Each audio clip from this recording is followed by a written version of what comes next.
गुरु भक्ति योग।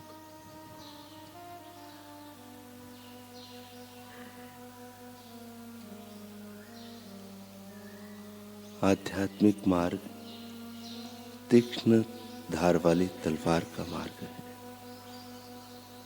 जिसको इस मार्ग का अनुभव है, ऐसे गुरु की अनिवार्य आवश्यकता है।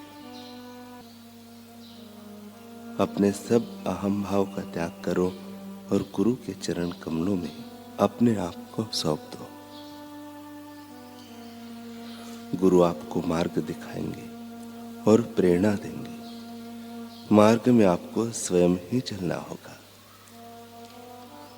जीवन अल्प है, समय जल्दी से सरक रहा है। उठो, जागो, आचार्य के पावन चरणों में पहुंच जाओ। जीवन थोड़ा है, मृत्यु कब आएगी निश्चित नहीं है। अतः गंभीरता से गुरु सेवा में लग जाओ।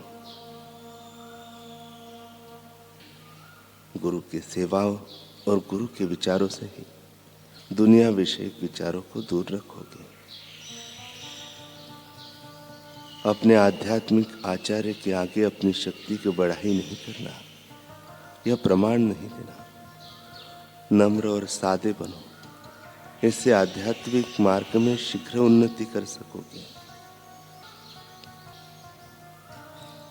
इस लोक में आपके जीवन का परम ध्येय और लक्ष्य अमरत्व प्रदान करने वाली गुरु कृपा प्राप्त करना है।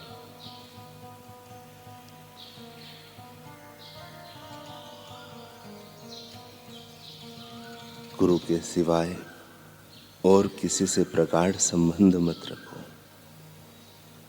अन्य लोगों से कम हिलो मिलो।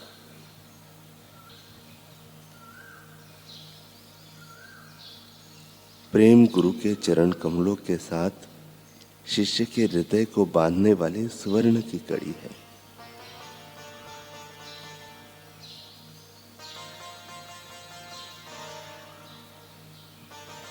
गुरु के चरणों की भक्ति सच्चे शिष्य के लिए श्वासोश्वास के बराबर है।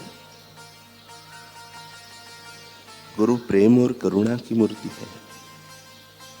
आपको अगर उनके आशीर्वाद प्राप्त करने हो तो आपको भी प्रेम और करुणा की मूर्ति बनना चाहिए। स्वामी लीलाशाह जी महाराज कहते हैं कि संसार की ये वस्तुएं आनंद रूप नहीं है। ये जो भोग पदार्थ है वे सब दुखों के कारण है। जिनके कारण दुख मिले उनकी जड़ ही काट देनी चाहिए। विचार करना चाहिए कि दुख किस कारण उत्पन्न हुआ तथा उस कारण अज्ञान को नष्ट करके सदैव सुखरूप आनंद में रहना चाहिए। यह संसार स्वप्न की भांति है। गहरी निद्रा में सुखोपत में हर रोज जाते हैं। वह किस लिए? क्योंकि वह आनंद मिलता है। जब सुखोपत वाली अवस्था जागृत में उत्पन्न हो तब कहा जाएगा कि तब दान पुण्य आदि ठीक है तथा निष्काम कर्म कार्य करते रहना चाहिए। निष्काम कर्म से हृदय शुद्ध व पवित्र होता है। दान आदि शुभ कर्म करने से स्वर्ग आदि लोकों का सुख मिलता है, परंतु अंधेरा दूर नहीं होता। उसका एक ही उपाय है और वो है आत्मज्ञान। रोशनी के बिना अंधेरा नहीं जाएगा। चाहे छोटा बच्चा या कोई भी दीपक जलाए तो अंधेरा गुम हो जाएगा। जब रोशनी हुई तो फिर अंधेरा क्यों रहेगा? बिल्कुल नहीं रहेगा। सबकी दौड़ किस ओर है? आनंद की ओर। चाहे सभी सुख मिले तब भी किसी से पूछोगे कि तुम्हें आनंद चाहिए तो वह कहेगा कि मुझे आनंद नहीं चाहिए। नहीं, वह कहेगा कि मुझे आनंद ही चाहिए। यदि कोई अरबपति हो, उससे भी यदि पूछोगे कि तो तुम्हें क्या कहेगा, वह कहेगा मुझे आनंद नहीं चाहिए। करोड़पति भी सुखी नहीं है। सुखी वह है जो ईमानदारी से थोड़ा सा कमाकर सदैव आनंद में रहता है।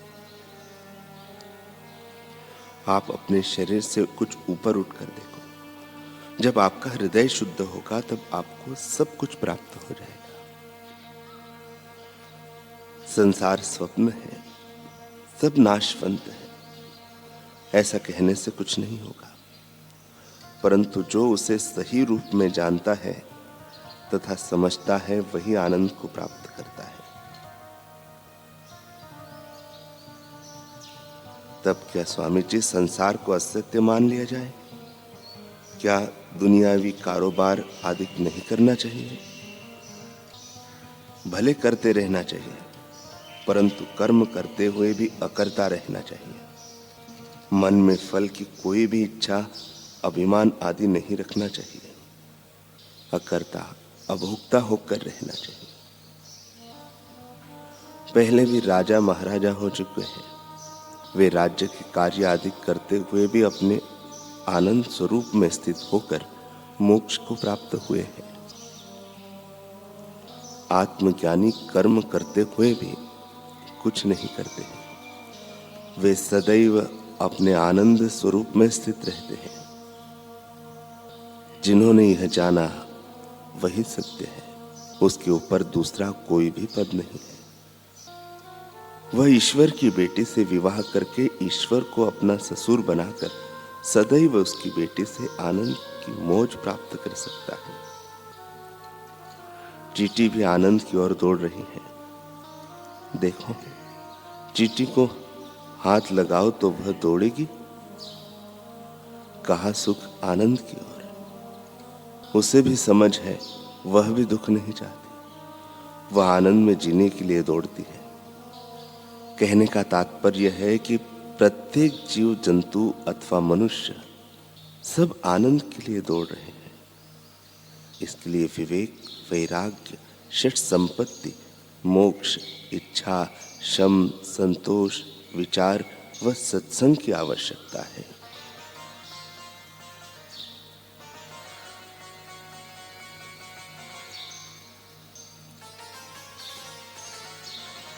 हमारा मन बड़ा ही चंचल है। मन को वश करने में सबसे सरल और सचोट उपाय है भगवन नाम जप।